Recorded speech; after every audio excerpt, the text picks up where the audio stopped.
Well, welcome back. Don't know what to vlog about when they're not doing burnouts, but I guess I can do a bit about work. I just loaded all them one by one in Taree there and brought them out to this fella's mill. It's also school holidays. Oh no, the dog left her. It's also school holidays, so you've got to have the kids. I've got my daughter and my dad's got my son, but fella's just going to get the posse track or front end loader or whatever he's getting to unload me. But we just did 5Ks of stuffed roads, like absolutely ripped out, because we had big floods come through here not that long ago. And I think we went across 7 causeways that they don't think of the angles going into them, trying to get wide enough to come around. But yeah, so I don't know what to vlog about when we're not doing burnouts. I guess we're just gonna vlog about all the stuff that I get up to. So I get this unstrapped, unchained, and I've got 3 more loads of these to do today. Or I might be able to squeeze it on in 2 more. But it took us 3 hours to load them one by one with the crane because they're pretty bloody heavy. So I'll see you again soon. Well, I can tell you one thing. You find a friend. This is a hell of a lot easier than loading it. Wish we had that at the other end to load it.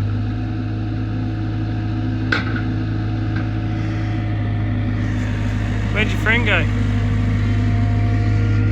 Going to find shade. Well, it's warmed up a little bit. He's nearly got load 2 off. I ended up squeezing them all on. There's a heap of them there. There's like 30 of them sitting there. There's a couple of big ones left on. This dog over here is the cutest. There's a few more there. Mind you, coming out here absolutely sucks. The causeways and shit work. But you got to do something to get this. Wish we didn't. Good if no one had to work. But this dog makes it worth it. I'll be very happy to see the end of today, but, and like I said, don't know what to vlog. I obviously just want to keep on it. So I am vlogging, like so on top of it. I don't want to just put up one. I've thought about it, but I don't want to just put up videos each time I go to an event. I want to try and do what most people have asked, and that is do weekly vlogs. I'm going to try and do that. No promises, so don't hold me to it, but yes, see what tomorrow brings. You watch his dog, ready? See if I can get it on camera. Comes over and hits you if you're not paying it attention. So freaking cute. I want it. I also want to be operating this because he's going very slow. You really never know what the job's going to bring. Apparently this old fella's making some kind of vlog himself and has asked me to film him unload the whole trailer. I'd like to see his editing skills. He might be able to teach me a thing or 2. Well, today's job's got a view. We're delivering a swimming pool.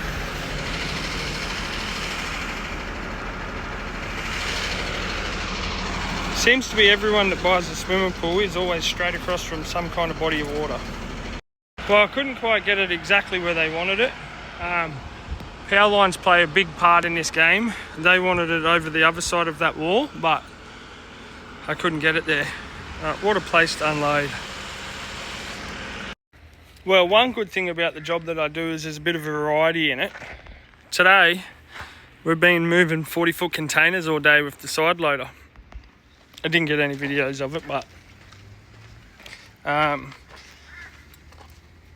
heap of people have been replying to like the videos that I put on YouTube back to me on Snapchat and stuff like that, you should put it in the comments of the video. Just, I don't know, apparently it makes the video look better and that. If there's more comments and likes on it, I don't know. Doesn't bother me that much, but it'd be good if you did. But a heap of people have wanted me to show, because obviously they've seen it on Snapchat, show the electric bike that I made for my daughter. So I'll go in there now and show you it. So these are the kids' electric toys. They've all been played with a little bit, but a heap of people have seen me build this on Snapchat, which she drives like a nuthead. But so originally it was 4 volt, and I think it was 900 RPM motor, and it only spun this wheel. So now I've cut it up there and put 2 in it. They're both 4,000 RPM motors, and they're 12 volt. And then I put the clip on the back to take a Milwaukee battery, and it obviously is 18 volt. So it's a bit crazy, but I'll see if she'll get on it and show us a video. She just woke up, but. So in the last video, I said that I'd probably forgot some sponsors, and I can't believe it that I'd forgot it.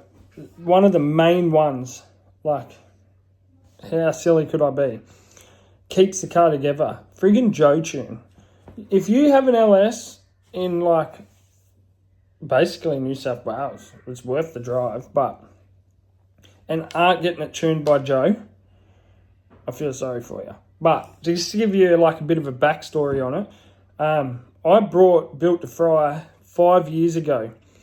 The listing was it had bottom end knock. Well, it wasn't even listed. Old mate just had it in his shed, and I put up a post looking for a manual LS. And yeah, he messaged me and said he's got one there, cheap, but it's got bottom end knock. So $4,500, manual, bottom end knock. When I got there to him, he was an older fella.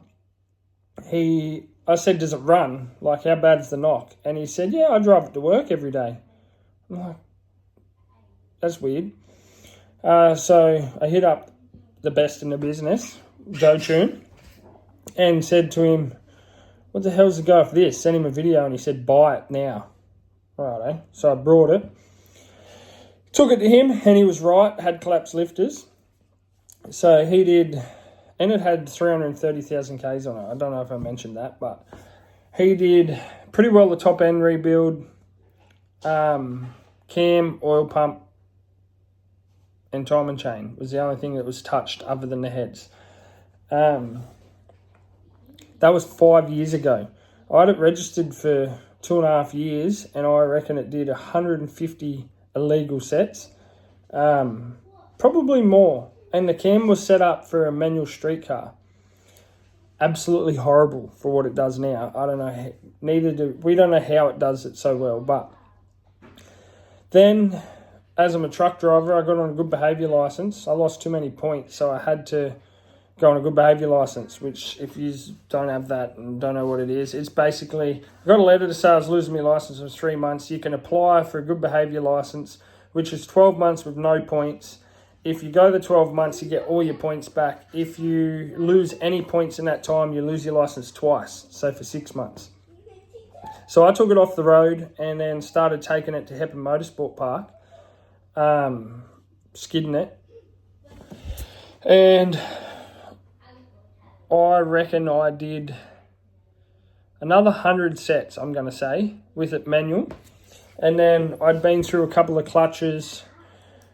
The ring gear fell off one of the clutches. The last clutch that was in it, actually, the ring gear fell off. And I was at Windsor, what they used to call Windsor Nats, which was just a private pad there. Ended up doing 7 sets that day without turning the car off, with the ring gear crunching around in there. It was probably silly looking back on it. It ate a lot of the back of the block and everything. And then the gearbox started popping out of 3rd and 4th. And then at the end of the day, I was showing what it was doing. Like you'd put it in, say I put it in 4th, and you let the clutch out the tiniest bit, and it goes bang and pops out of gear. Yeah, well, I put it in 4th, went to let the clutch out, and it stalled, and I couldn't get it out of 4th again. It was stuck. And I've rebuilt that gearbox as of now. It's in my street car. But so I went auto, and we were going to change the cam when I did it, but I never did. And it's been through a couple of Turbo 400s, but I reckon since it's been Turbo 400, I've done at least another 100 sets. I'd say more than 100 sets since it's been auto. I've done nothing to this motor. Like, nothing. I changed the oil after every event or two. I never used to. Before it was painted and tubbed, I used to do 50 sets, 40 sets to an oil change. So this just goes to show you how good JoeTunes are. So look up hashtag JoeTune on Facebook. You'll know it's the real one. It's got I think my car's profile picture or cover photo, either versa. His is one, mine's one. He's in Rutherford in Newcastle. Absolute best in the business. If you ask me, how you keep my car alive for that long, I got no idea. I've had that thing at 148 degrees multiple times, and I've never had a problem with it. There's another little backstory that I don't know how it's alive. I blew a radiator pipe on it, and I had a real busy week before we were going to Rocky Nats. And I got a new hose clamp and put on it, and I was meant to go get coolant and put in it. Well, I didn't. We went all the way to Rocky Nats. I would have went out on the pad with no water, only we went to Burson's and there was a car meet on. And I asked old mate if I could bring my car down. And he told me that they were full. And as I was walking off, he said, "What car you got?" So I showed him a photo, and obviously my car being in your face how it is, he said, "Bring it down." So I took it down there, and it kept turning off. Couldn't work out why it kept turning off, because my dash is aftermarket, so my water temp gauge is just one of the ones that you cut into the pipe and put in the pipe. Kept turning off, kept turning off, kept turning off. I'm starting it, limiter bashing it for a few seconds, turns off. I could not work out what it was. We thought it was a relay problem or something. Couldn't work it out. Joe was going through eliminating what it could be. And then I ended up checking the oil, and we were like friggin' way over full on oil. So I said to Joe, "What the hell can that be?" He goes, "Well, it has to be getting hot because he's smart. He adds injector duty when they're hot." So the sump was full of E85. And we went to service it. And as it was at this stage, we still didn't know it had no water. The temperature gauge on the dash was reading normal or lower than normal. But the ECU's temperature gauge is a dry sensor, where the one in the pipe is a wet sensor. You've got to have water in it or coolant or something in it for it to pick up what the temperature is. But the ECU was picking up what the temperature is and turning it off. And I've done nothing to it. I filled it up with water, and that was 50, 60 sets of tyres ago. Like, I don't understand how it's still going. But, yes, sorry that I forgot you, Joe. But I don't know how. That's like one of my main things. But in one of my, I think it was the last video, I told you I'd show you what the buggy used to look like, the one that's on the hoist. But that's it there.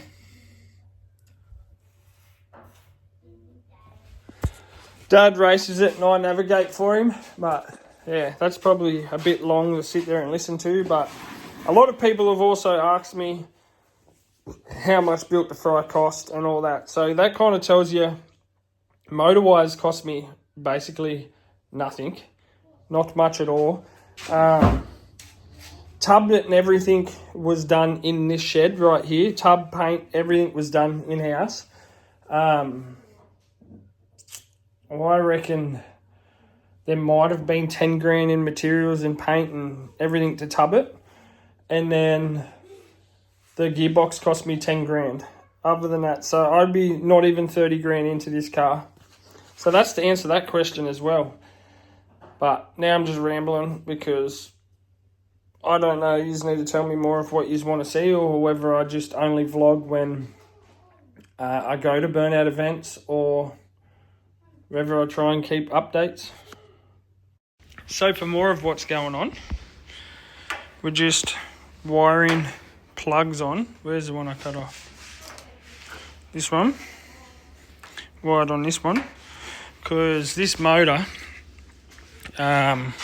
is AU motor going back in an AU, but that's I got it out of an XG, but XH, heaps of stuff have the same.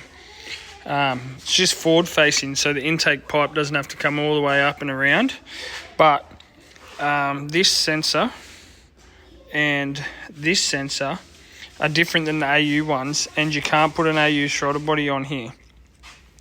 But this one, because I don't have the plug to the other end, you'd have to cut the wires. So I'm going to change this whole mechanism off the XG to one off an XH, because it actually unplugs. So I can unplug it. I don't have to hardwire it like that one. But yes, this one's very simple, colour to colour. And then this one goes to this plug, which has a red and a black. This one has a red and a white. Very self-explanatory. So we're playing with this again. Hooten Harness has absolutely nailed it, because I've got LS coils on it, and I didn't want the wiring to run up here where you could see it. So he just guessed the lengths, perfect, as usual. So that just goes to the factory power to the factory coil, which obviously sits on that engine mount. So the plug will be there. I haven't got the actual loom on it yet. So the plug will be there. Then there's an earth that goes to the fuel rail. Then he's absolutely nailed the lengths to come up and plug into the coils, so it's hidden. That's perfect. And then I've just added on the two plugs. So I've cut these two off and added these off their XG, XH loom. And then we've got Haltech extension for the coil harness, and then patch loom to go to the Haltech. I'm just about to pull the power out of here and join onto the power on there. But he's absolutely nailed it. Had to bend up and cut off and make a bracket to hold the big plug that plugs into the car. But happy as. I've got to go get a bung for that still. Damn, I can't wait until this is in the car. Well, I haven't picked the camera up in a few days, but I've only been working. Nothing interesting's been going on. What's today? It's Wednesday today. So I just got back from Sydney. I've got one more Sydney trip this week, and I've got to move machinery around tomorrow. So Sydney will be Friday. Then load up. We're going off-road racing this weekend, so I should be able to get some footage of that. One of my mates, I don't know what he was doing with the cars, to tell you the truth. He works for the fire brigade, so I believe they were going to use them to cut them up, but never did. I think it got rained out or something. I'm not 100% sure, but they've cut the doors off this. It's had a massive hit on that side, so that's a VS. I was looking before, and on the rocket cover, on the plenum cover, it says 189,000 Ks, good motor. And then an AU Falcon. That was the only reason I got it. So I hit him up to get the diff out of the AU because I wanted spare axles. I wanted spare axles, and he said you can have it as long as you take both of them. Well, thank God I have her today, because I had the AU up, like I had the tines as high as I could go. When I undone the last bolt, I expected the diff to drop on the ground. I didn't even think of the drive shaft, to tell you the truth. The car started falling that way, and I thought, this is going to roll off the forklift here. That's all right, doesn't bother me. And then I seen Dad's cars parked right beside it, right beside it. So I was full reach, like it's been let down now, but I was full reach all the way up holding onto this. I was just enough balance to stop it from tipping over, but I couldn't reach the controls on the forklift. So thank God I got her here today, because she let it down, stopped it from flipping. But I'll show you the impact that this friggin' VS has had. This AU was a runner and everything. It just had a hit in the front.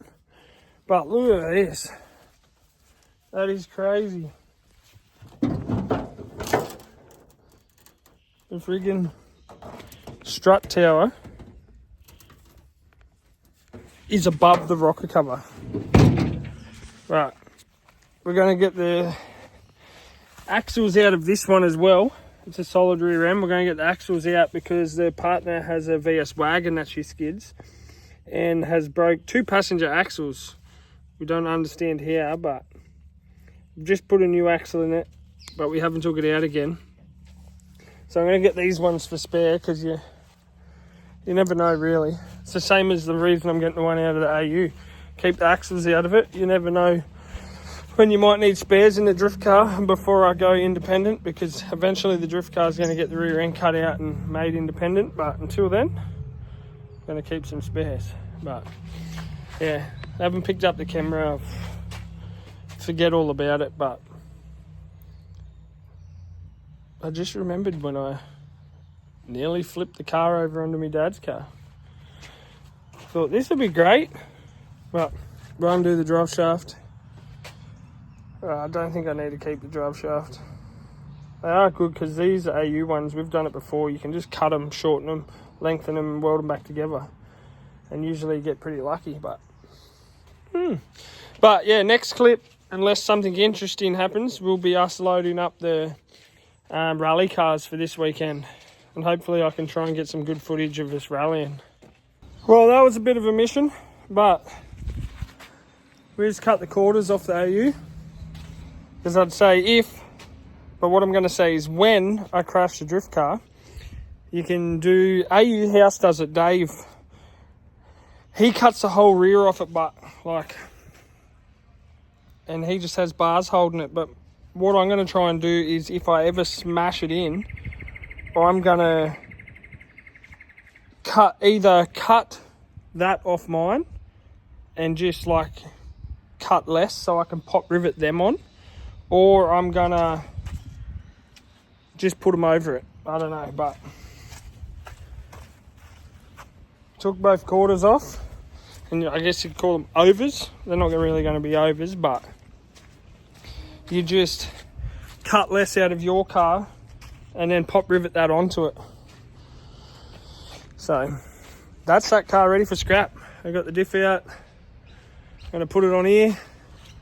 Then pull the diff out of the VS that's over there, and they can both go to scrap. Money, money, money, money. Always money. Right, something different for today again. Moving an old truck that got flooded in the floods. Hasn't got far to go. Where it's getting dropped off, because it's written off, but they got it running again. Where it's getting dropped off, they're just using it as a farm rig. Then pick up some feed. I don't know what they are. They're like feed yards or something. They're oversized, and take them to Maxville. Then go home and pick my container back up and go to Sydney. And then thank God when I get home from there, I can load up ready to go away racing. But money, money, money, money. Well, we finally got that truck off. We just drove about 3 hours because we dropped the truck off. We got hay feeders. We had 2 of them on, and then we had 12 hay rakes on. We've just delivered them all the way up here, so get these off and we're going home straight through to Sydney. I don't know how well you'll be able to see, but I definitely have a problem. Because obviously you've seen I was parting out, cut the quarters and everything off that other AU, and got that Commodore. Well,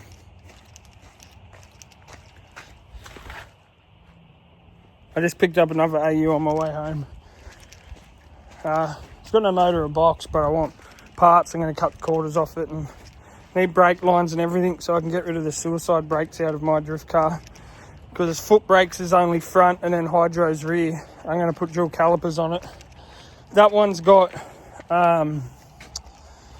That one has clean front quarters, like front guards. I'm going to take them off and keep them for spares for the drift car, because you never know when you're going to need them. It's not necessarily when, or it's not necessarily if I need them, it's when you need them. Oh, say hello to my little friend. Come here. Boost. Hello. Right. Don't tell Dad. What do you know? Same day.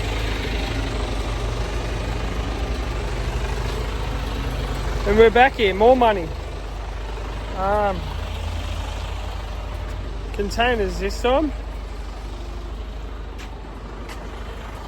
I picked this one up earlier in the week from Sydney. Full of trailers for the trailer mob in town. And then they empty them, and then we drop them back at the port. But I'm actually higher than the roof. So you got to be very careful in this place. It's pretty tight. You got to get, I don't know if you can see it, right out to the fence, but drop this one off at Port Botany in Sydney and pick up, I think I'm getting 220s on the way home. But one good thing about Port Botany is it's an absolute, well, one bad thing is it's an absolute prick with traffic. One good thing is everything in there is 24 hours. So at the moment it's 9 o'clock at night. My booking's for 12:30 to drop this one back off at the port. And I'm at, where am I again? Thornton. So still got 2 hours to go there. I'll have to chill out somewhere in there and wait, but I cannot wait to get home. Even though that won't be till tomorrow because I don't have enough hours to get back home. But as soon as I get home, I can get the race cars ready and load them up. Back at it again. Just put some spares in here. Got all the fluids checked. All the fluids checked in it. Just put a new battery in it. Bang, bang.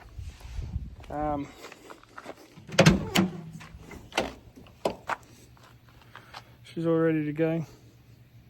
It's got just a stock seat in it because not only I race it, my dad races it as well. And the bucket seat that I have, I struggle to fit in, so he doesn't fit in it either. So it just runs stock seat. We're going to try and find not a bucket seat, but some that holds us in more, that old boy fits in as well. I might put in one of my, I'll say it wrong, Coulsons, whatever they're called.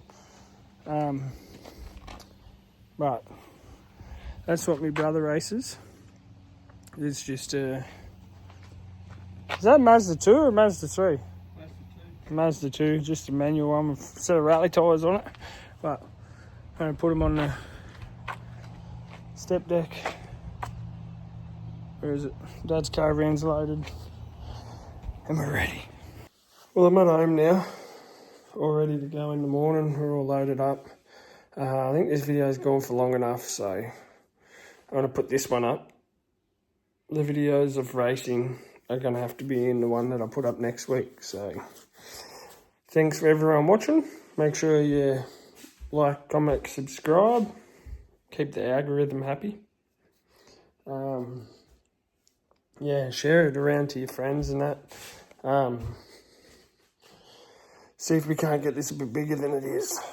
That'd be sick. I'd love that. But cheers, everyone. And thanks for the feedback that I get. But put it on here instead of in Snapchat messages and that.